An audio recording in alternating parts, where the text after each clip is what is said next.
नमस्कार मंडळी, समर्था किचनमध्ये आपलं स्वागत आहे. घरात पोहे आणि बटाटे आहेत. मग आजची झटपट रेसिपी तयार करूया. चला, सर्वप्रथम मी बटाटा किसून घेतला, पोहे मिक्सरमधून बारीक करून घेतले.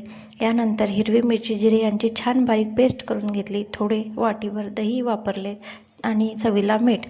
आता सर्व बारीक केलेले पोहे, किसलेला बटाटा, मिरची जिऱ्याची पेस्ट एकत्र करून घेतली.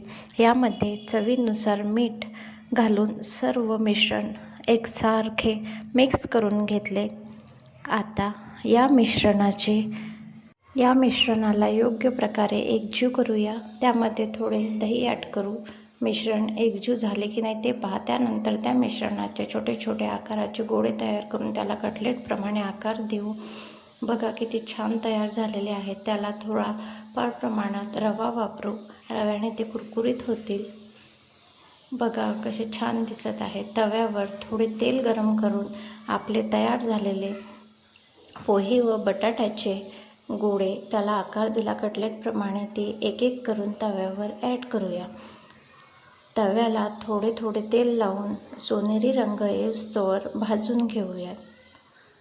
पण भाजताना काळजी घ्यावी की कटलेट झाले की नाही यासाठी परतून पाहूयात. कटलेट आपले छान असे तयार होत आहेत. बघा किती छान झालेले आहेत. चला, कटलेटची छान अशी टेस्ट करूया. कटलेट आतून आणि बाहेरून छान असं तयार झालेलं आहे.